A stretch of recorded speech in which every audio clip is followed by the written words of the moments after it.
ilan kayang kandidato magmula noong 19 kopong-kopong ang humingi ng tulong sa kanilang kaibigan o lalo na sa mga oligarchs na yan ang pinangakuan nila. Ilan kaya ang kinasuhan ng plunder?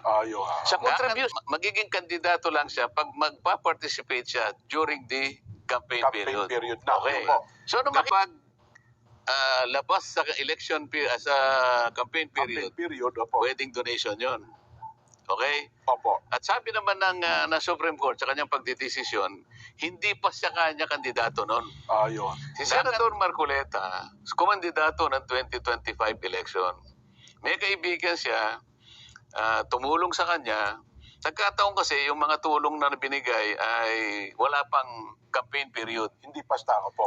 Pero yung tulong na yon ay sakop ng election period. Ang election period kasi dyan ay 1 year before the election. So Yes, isang po. taong singkat yun. Ano? Opo. Pero yung campaign period, magsisimula ng February 11 90 days ata national. hanggang 90 days yan. Opo, 90 okay. days, Hanggang opo. sa ikaw ay manalo na. Ano? Tingnan mo yung ginawa nila sa akin dyan. Yeah. Opo. Ako, hindi nila ako kinakausap for obvious reason. Di ba? Anong ginawa nila? Hindi nila kayo mapipressure. Nag-invento sila. Kahapon, yung assistant ombudsman na nakita ko siya, nagpa-interview na naman siya sa isang istasyon ng television na tinatanong siya, bakit po ninyo, pati si Senator Marcoleta, kinasuhan nyo ng plunder?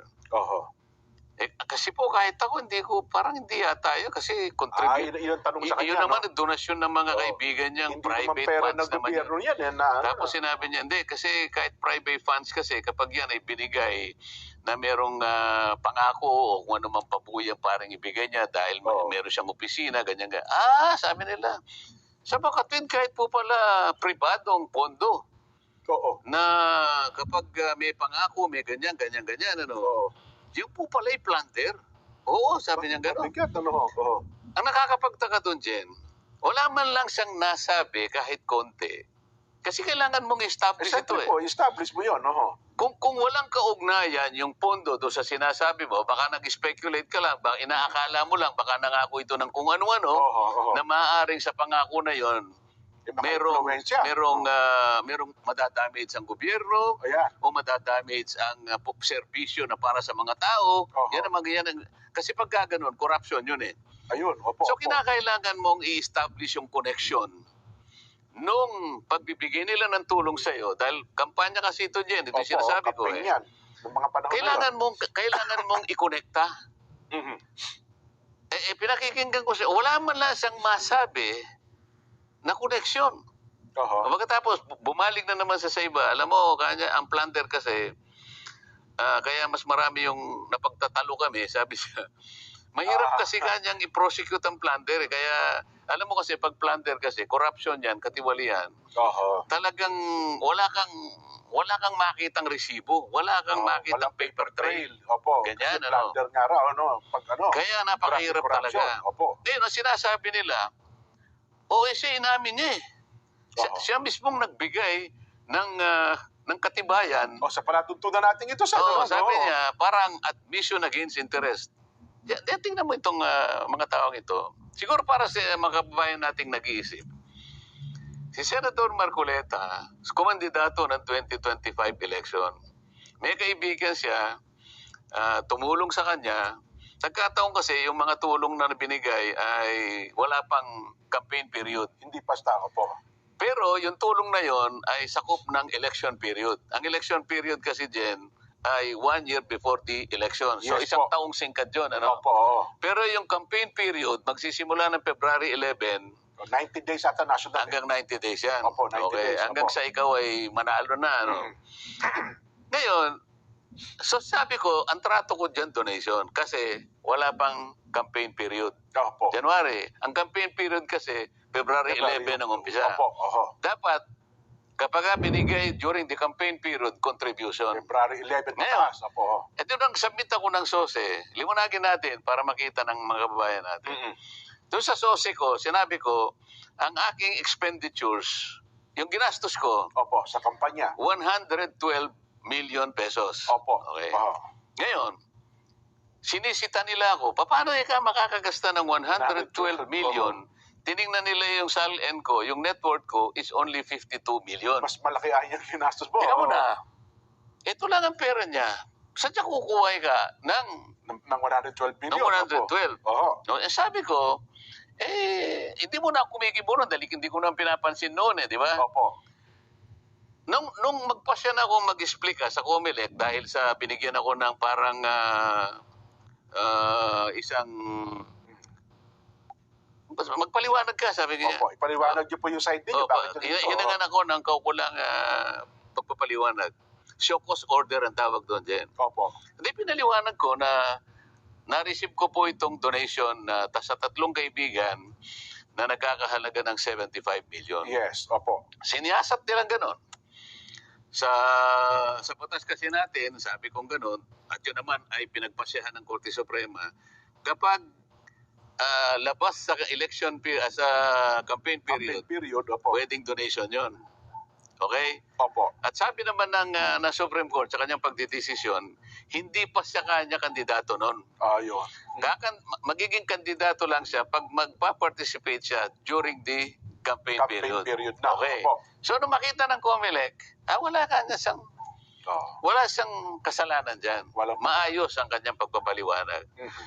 Ang bumoto dyan, 6-0. Opo. Ibig sabihin, halos silang lahat. Lahat ng commissioners. Kaya lang siguro 6-0 kasi yung chairman nila, hindi siya nag-participate. Nag-inhibit yata siya. Baka kung hindi siya nag-inhibit, 7-0. 7-0. Ang ibig sabihin, maliwanag sa COMELEC na nagtapat lang ako. Ngayon, naging transparent kayo, sir. Opo. Okay. So, 112 million ang ginastos ko. Ito na naman ang banggit ng Sandigan Bayan. Sige, palagay mo kanyang, kung na-receive niya kanya 75 million, bakit nung isubmit niya yung SALN dated December 31, 2025, ba't hindi niya nilagay sa SALN yung 75 million? Hindi ayan nag-reflect doon sa SALN Ba't ninyo? hindi niya na-reflect? Opo, oo. Paano ko naman i-reflect, mga kababayan? Ginastos ko nga Hindi nyo naman asset yun Hindi naman kagaya ng iba. Baka yung iba nga baka sila yung nabigyan. Pero hindi ginastos. Baka yun ang problematic. Tingnan mo dyan, ba't ko kinukwento to? Kapag ka pala ikaw ay nagtatapat sa ngalan ng transparency, lahat kailangan ipagtapat mo, mapaplander ka pa Yung mga hindi nagtatapat, yung nagtatago ng resibo, kaya hirap na hirap ang Sandigan Bayan, yun ang pinipilit ng i-plander. Hindi ng totoo. So kung hindi ka nagsasabi ng totoo, mapaplander ka. Pag nagsasabi ka ng totoo, ipaplander ka. Ay, saan pupunta yung tao dyan? Ilan kayang kandidato magmula nung 19 kopong-kopong ang humingi ng tulong sa kanilang kaibigan o lalo na sa mga oligarchs na yan ang pinangakuan nila. Ilan kaya ang kinasuhan ng plunder? Sa contribution dyan, ngayon lang ako nakakita sa kasaysayan ng National Prosecution Service na pati yung contribution, tulong ng mga kaibigan, ikaka-plunder mo pa. Wala pa bang mga naunang kasong ganyan din? Wala. Ito na talaga, first time. Wala. Alam mo ba? Test case pala ito, no? Alam mo pati yung mga estudyante ng batas? Ng mga nagtatawan law students, ano? Alam nila yung elemento ng pagka sinabi yung plunder, merong elemento yun Yes po. Kailangan mong i-connect doon sa corruption, doon sa damage sa gobyerno. Kunyari may project, may kontratang gobyerno, palagi mong kinukonect doon Merong may injure na parte ng gobyerno. Meron kang sa katiwalian na yung kumita ka, nag-kickback ka, may ill-gotten ka. Pero ng gobyerno dapat O kaya naman, kahit na hindi doon sa paraan na yon, pero pinangakuan mo na ganito, hindi, kanya tatanggalin natin si ganito. Tatanggalin mo yun, walang kasalanan yun, nagseservisyo. Ibig ko sabihin, palaging merong connection na gano'n ang gagawin mo dahil meron siyang nakikitang magagawa mo. Yun ang hindi plunder kung hindi indirect bribery. Po yun. Kasangkot na rin yung PD46 na sinasabi nila kasi magpinsang buo yung dalawa na yun Lahat ng kukunin mo na pabor o ibinigay sa'yo, may kapalit yun. May pangako. Dahil sa opisina mo. Ipaliwanag natin, ano ba ako nung ako'y kumakandidato na senador noong 2025 national elections? Ito ako noon. magtatapos ang aking term June 30. Opo, last term nyo nun as congressman eh. Last Opo. term ako. Opo. Gagraduate ako. Last Matatapos termer. ako June 30, 2025. Yes po.